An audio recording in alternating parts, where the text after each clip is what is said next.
Welcome back to Fred the Show on the Talk Monster, WGOW. Can money buy happiness? I don't know, but I bet you it'll buy a big pig you can roast over a fire. I'm delighted to welcome back in the studio Dawn Benjamin. Dawn, thank you for coming back. And would you please introduce your guest that you brought with us? Yes, this is Ron Griffin. Ron, he's welcome to the show. He's originally from Chattanooga and lives here now. And he is a kidney recipient, so he's going to share his story. Ron, welcome back. I mean, you know all about how Chattanooga is, what a wonderful town it is. I'm kind of new, but I consider it my hometown now. Welcome back, and please tell us your story. Well, my story is kind of unique in that I was raised here in Chattanooga, and I went to school in Nashville at Tennessee State University, and I served in the United States Marine Corps. Thank you. After my time, you're welcome. Welcome home. You're welcome. After my time in the military, I settled in California and became an entertainment manager. I'm from California. The Warren G, Snoop Dogg, yes, Dre. Well, Warren is my nephew. Wow. Warren G is my nephew, and so is Dre. That's his brother. Very cool. So you lived in California for a time. So I lived in California. You know how insane it is there and how much better it is. Let's just establish this right now, that Tennessee is much superior to California, and then we'll move on with this. You're absolutely right. I mean, any friend that I've ever taken a visit back to Chattanooga with has fallen in love with Chattanooga. How can you not? I have to do is take them on I-24, and bring them from Nashville into Chattanooga. Hey, let the city speak for itself. It's a wrap. Yeah, it's a wrap. Absolutely. So, and please, Dawn, explain the organization you represent and how important it is, because I don't think people know. You're talking about life-saving organ donation, and not just organs, but tissue and all sorts of other things that can restore lives. Mm-hmm. Not only save lives, but restore lives. Right. I work with Tennessee Donor Services and Donate Life Tennessee, and it's our job to educate the public, really, inform them, create awareness about the importance of organ and tissue donation, because there is such a great need for transplants today. I heard that every 10 minutes, another name is put on the list for an organ or tissue transplant. That's right. Is that right? Yes. Wow. And unfortunately, because there are so many people on the list right now, about 20 people die every day waiting because of matches and available. Is the ratio's always off? There's always more people needing than there are. I was going to say that's got to be probably one of the rules of the game, and you just have to accept that. And how do the hard part's got to be the priorities. Who's the sickest, I guess? Obviously, that is who's one of the most considerations. Needy, yes, as far as better match, stuff like that. Yeah. Too. I'm sorry, I might interrupt you. That's okay. As far as the rankings go, some of the things that are considered is how sick you are, how long you've been on the list. Your age. That doesn't mean that the youngest is going to get the transplant every time. How about geographical location? All of that. I wouldn't even think about that. How about the person that their injuries are self-inflicted? Like you drank yourself into oblivion and you blew out one of your kidneys or something, or your liver. Well, I'm just guessing. Mm-hmm. I would say, someone who had a disease and someone who inflicted it on themselves, the person that got it was infected. I don't know. Yeah. That's taken care really on the front end before a person is able to be put on the waiting list. And so transplant centers are the ones who are responsible for listing patients. And so if someone comes to them in organ failure, they have to be evaluated, to determine if they're fit for transplant. They're also evaluated psychologically.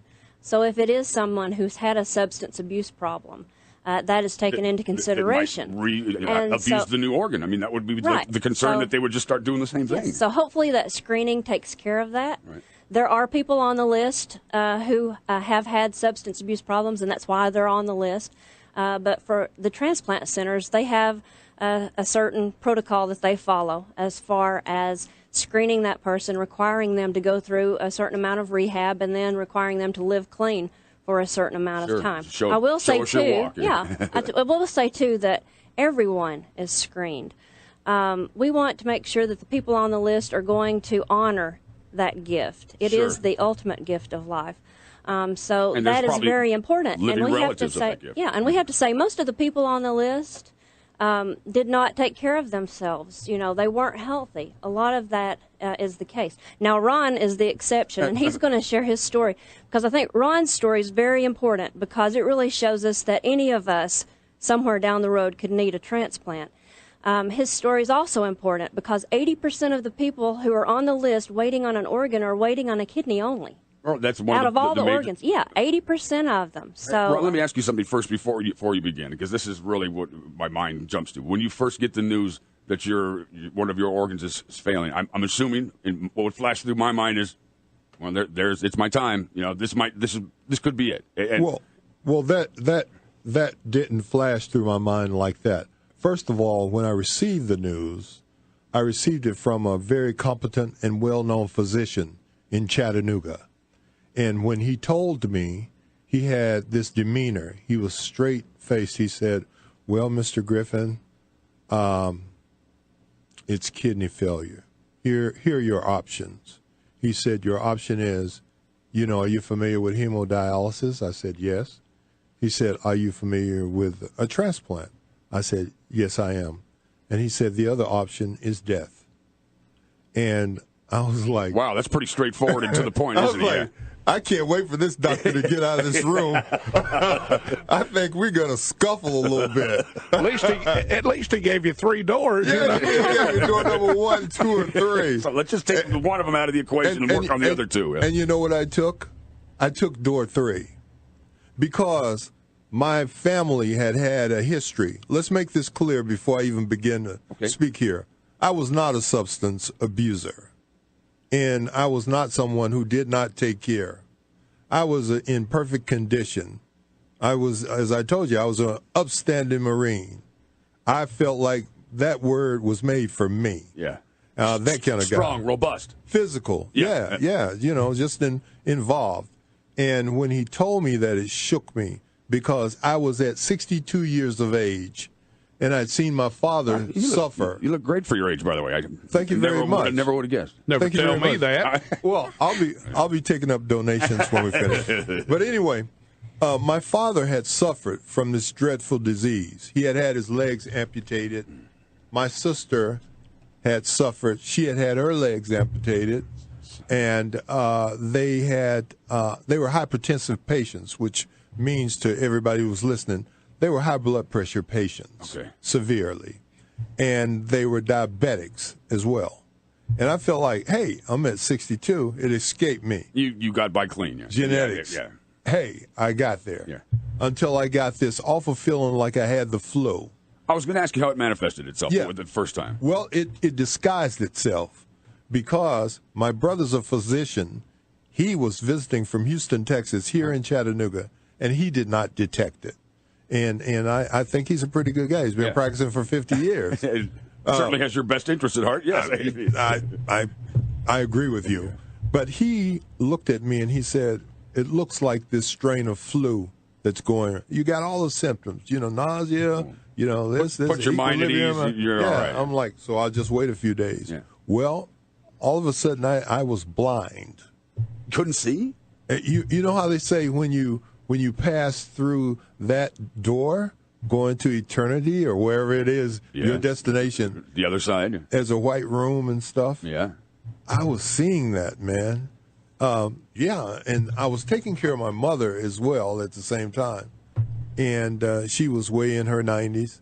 And she said, I think you ought to go to the hospital. And I said, nah, I'm watching something on TV. I got more important things to do. I'll go later. Here comes that tough Marine again. That's it. I was trying to be really I'll tough. walk this off. Yeah. But what happened to me is the TV, I couldn't see the TV after a while.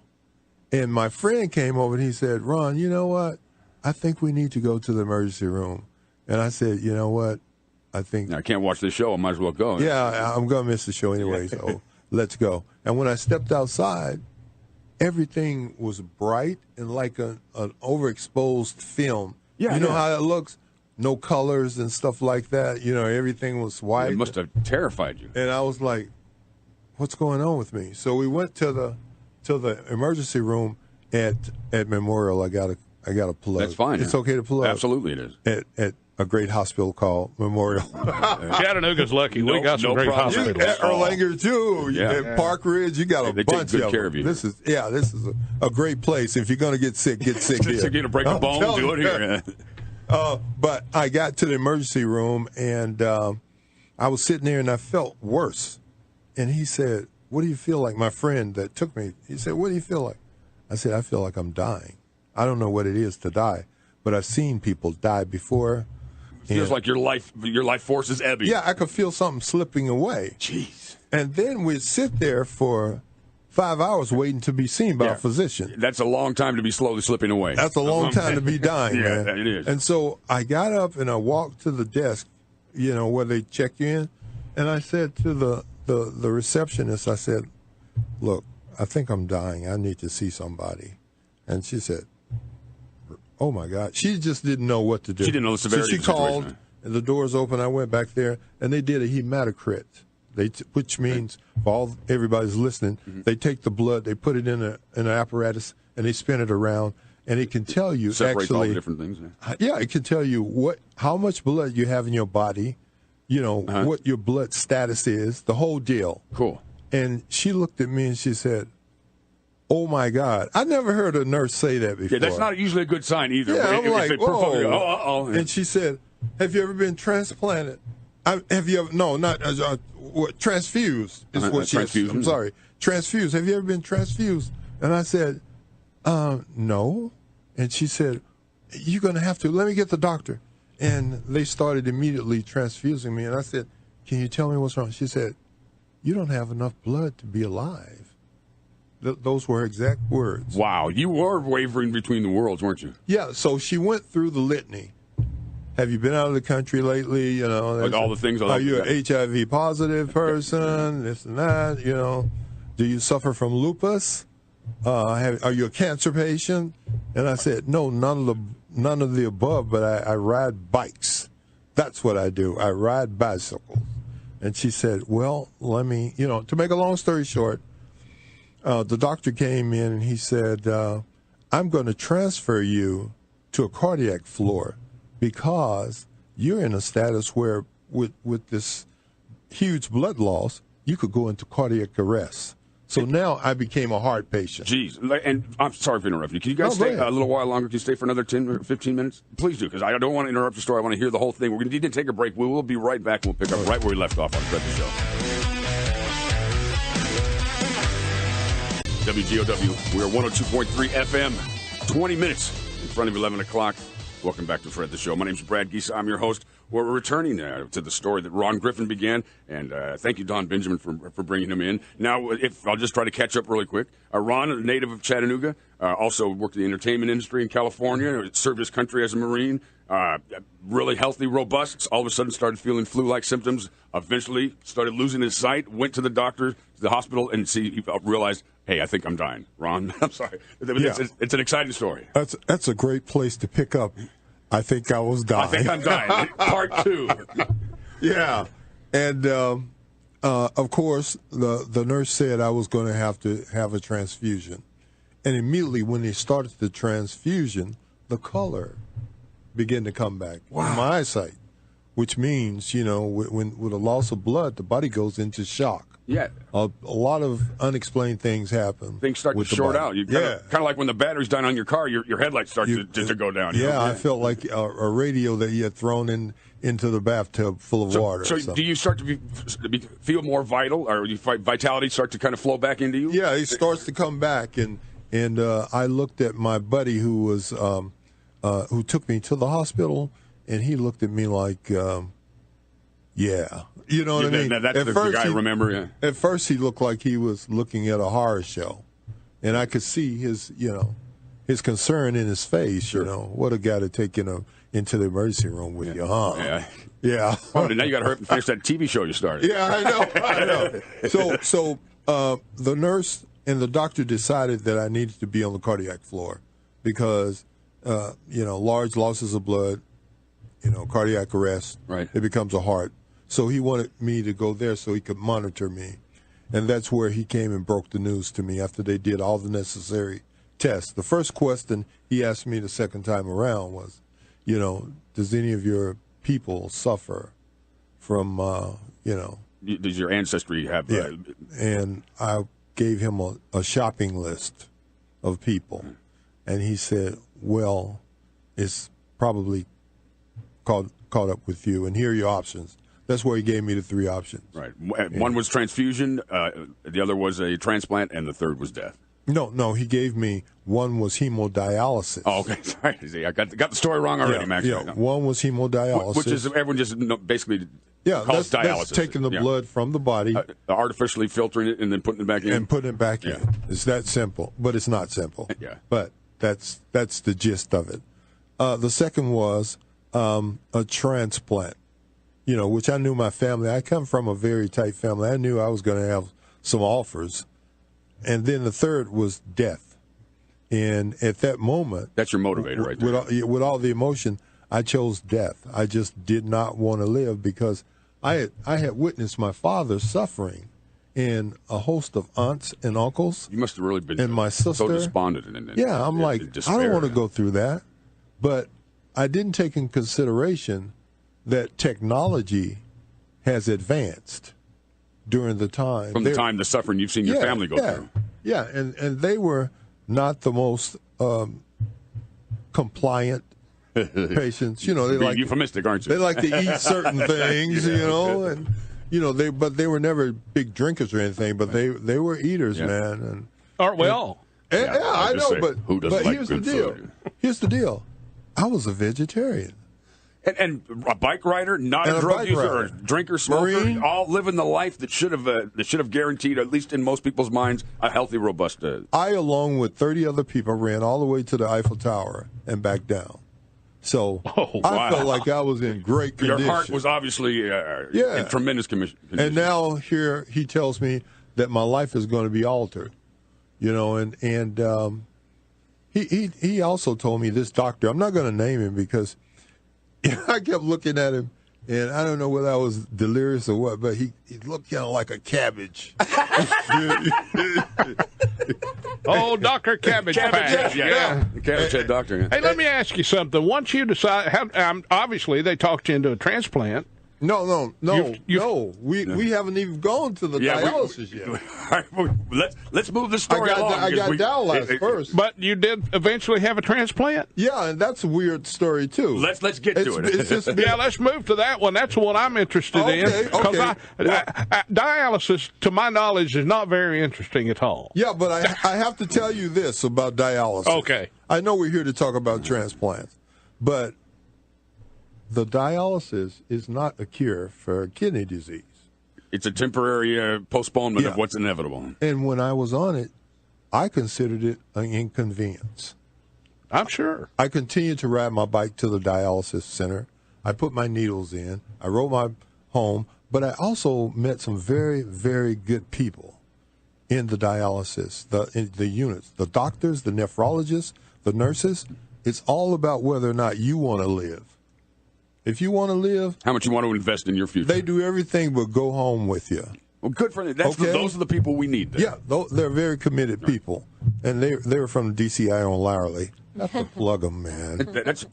We have about 5 minutes left. I want to make sure that you get the information in that you want to get in. So let's fast forward to I did the dialysis, and I went down to Erlanger and I signed up for transplant.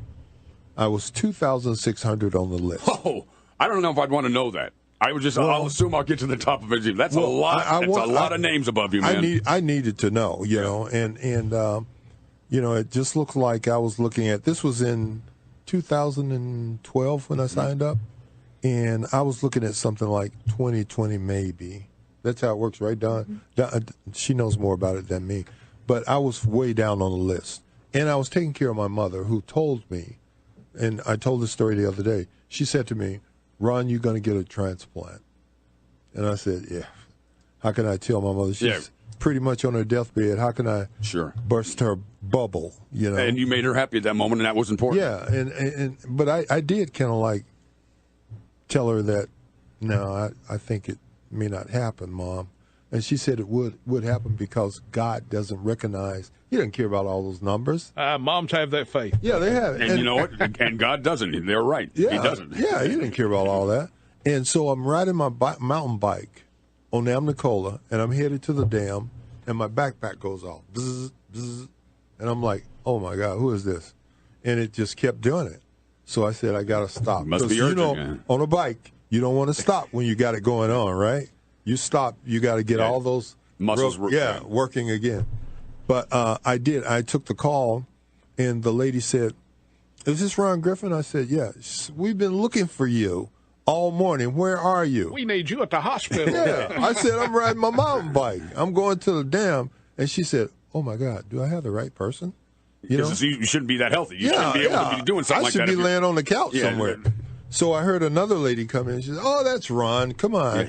Give me the phone." And she said, "Ron, you got to get to Erlanger in 45 minutes." Now. Yeah. So I had to call my cousin, throw the bike in the back, and off we went. And he's a very Christian person, so he's driving and yelling and crying and praising God. All right. And I'm like, you know what? I'm going to die in an automobile accident. Before we get to the hospital, you got to wrap us around a pole. and the bad part, I'm not even going to have a kidney to give anymore.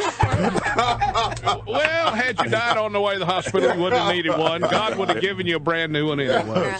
So I get there, and immediately, just like they promised me, I was on the table in 45 minutes. Prepped and ready to go, huh? Yeah. I think something that people don't realize, too, especially kidneys, you don't have to have somebody to die in order to be a donor. That's right. We think so many times somebody has to die to be a donor, but there's so many things you can give to save somebody's life that you don't have to have. Right. Yeah. Ron, obviously, we know the end of the story because you're sitting here with us. You get the surgery goes well. Your body doesn't reject the organ? Well, I must say this, and I'm going to say this real fast. My situation was really good, but it wasn't unique in terms of health care. But along the way, I met some brilliant and nice, compassionate people. Right. I didn't have a bad experience with any of my health care people. That means a lot. Sure. My family was supportive. That means a lot. And then after I decided not to die, I was very positive about my treatment. And what an important moment that had to be, where you said, you know what, I make the mental decision that I'm not going to die. That's gonna, because a lot of times people, when they decide they want to die, they do. Yeah. Mike's got a question he wants to ask. I don't know if we got a quick question, Mike. You have about 60 seconds, sir. Go ahead. Oh, let's go. Is it true that once you go on dialysis, if you stay on dialysis longer than 2 weeks, your kidneys die? No, no. Man, it sounds like one of those fear-monger rumors that goes out there. Okay, I remember having a friend whose husband was on dialysis, and I said, "How long is he going to be on it?" She said, "Well, he'll be on it the rest of his life." Well, that's why we're on the mic this morning. That's why we're here at the radio station to explain all of these myths. Dialysis is, like I said, it's an inconvenience, and it can be a good thing or it can be a bad thing for you. If you listen to the people, you have a team around you, dietitians, you have nurses, you have trained professionals, great doctors. If you listen to them, you'll do fine. Thank you, Mike. I appreciate you calling.